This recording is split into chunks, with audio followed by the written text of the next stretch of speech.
Nag-viral nga ang paglabas ng sama ng loob ng dating sumikat na si Badyaw Girl dahil nga daw sa pang-iinsulto sa kanilang mga badyaw. Kasabay din ang naging komento ni Boss Liam na nag-viral tungkol sa mga badyaw na wala daw nakikita ang mga badyaw na nasalanta ng bagyo or ng baha.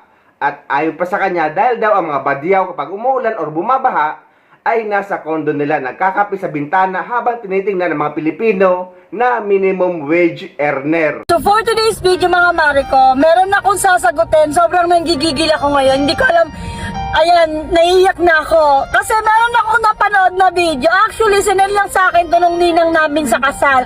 Grabe kayo sa mga badyaw ha. Grabe yung gigil ko. Ayan, ang ay drop name ko dito. Actually, PBB siya before. So ipapakita ko muna sa inyo yung video mga Mariko. So ito yung sinabi nila. Kung paano nila maliitin yung mga badyo, kung paano nila maliitin yung mga katribo ko, alam niyo, parang sila pa yung may pinag-aralan, nagiging bobo sila sa mga sinasabi nila. Ay, pinapaka. Bakit wala pa po nakikita sa Diyos na nasa lantang badyaw? Sanay. Hindi kasi di ba sila? Sanay sa tubig. Lagi nasa streets malagi, pero wala pa ako nakita sa news. Pero pag lumusok ka sa baba, pwede makatama. Continue for 800 meters. Diba? Yung mga sinasabi nila, yung sinasabi na isang lalaki, pag lumusong ka, pwede ka makatapak ng mga badyaw. Anong tingin nyo sa amin? Basura? Nakakagigil. Grabe yung gigil ko ngayon. Wala kaming ginawang masama sa inyo. Wala kaming ginawang pinakita sa inyo na masama. Tapos sasabihin nyo sa amin ganyan? Gaganunin mo kami? Anong ginawa namin sa inyo? Diba? Para pareho tayong mga Pilipino, pareho tayong mga tao. In 500 Pero meters, bakit merge onto sobrang Metro litong Manila tingin nyo Skyway. sa aming mga katutubong badyaw na walang ginawa sa inyo? Nakakagigil, nakakaiyak kasi kami wala kaming pinakita.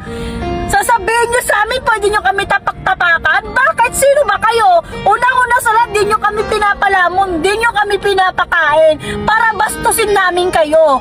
Kung bastos din naman kayo sa mga katutubo, di maging bastos na rin naman kami. Diba? Kayo pa yung nakapagtapos ng pag-aaral, kayo pa yung may pinag-aralan, pero yung utak nyo tapon. Diba? Tingin nga. Ata, shoutout sa'yo, Nonong. PBB ka before. Pero sana, bago ka magsalita ng mga ganyan, sana inisip mo muna. Utak ang puta. Ang utak mo pabaliktad eh. Nakakagigil. Wala kaming ginawa sa inyong masama. Wala kaming pinakita sa inyong masama. Tapos kung barabarahin nyo kami na parang kilala nyo kami. Meron pa sinasabi kasi daw yung mga tambol namin parang floating. Anong gugustuhin nyo? Magnakaw kami? Pag nagnakaw kami, ang dami nyo tsitsera. Aminado kami na mamalimos kami. Ha? Pero ginagamit namin sa tama. Diba? At sino pa yung mga matatanda, sila pa yung pasimuno magsalita ng mga ganyan. Nakakagigil. Sobrang gigil na gigil ako ngayon nung napanood ko yung video. Grabe kayo sa mga badyaw. Sobra. Hindi ko alam bakit kayo ganon. Wala kaming ginawa. Wala kaming pinakita sa inyo. Napangit. Diba? Pag may tulad na, may mga bagyo, may mga sakuna dumarating, wala kaming natatanggap na tulong. Nagreklamo kami? Hindi. Diba? Binabastos nyo kami, hindi kami nagsasalita. Kung ano-anong ginagawa nyong content sa amin, hindi kami nagsasalita.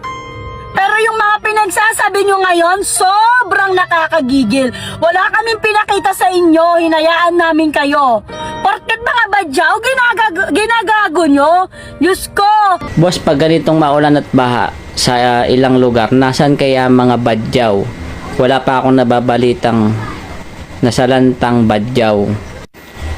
Yung mga badyaw kasi pag tag-ulan, nasa kondo nila yan. Nagkakape, nasa bintana. Pinagmamasdan yung mga minimum wage earner pumasok sa trabaho. Pabiro din ng maraming OFW na sana daw nagbadyaw na lang sila dahil sa Pilipinas ang mga badyaw ay kumikita ng 1,000 na minimum pataas araw-araw. Kumpara sa mga OFW sa Middle East na may kumikita pa rin ng 1,500 dirham kada buwan or 20,000 mahigit. Kumpara sa mga badyaw na kung ito total nyo ay 30,000 plus pataas buwan-buwan. Kita mo isang araw. Kana 2,000?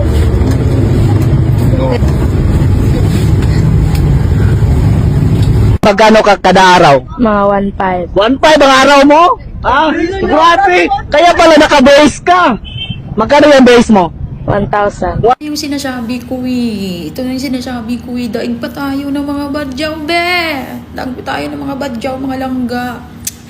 Bakit kaya hindi ko to naisip nung before ako mag-abroad?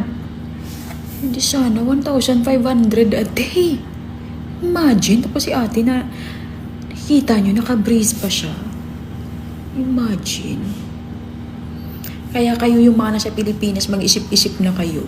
Ako ay isang OFW, bayani kung ituring dahil sa sobrang hirap. Bayan ay nilisan, gagawin ang lahat para sa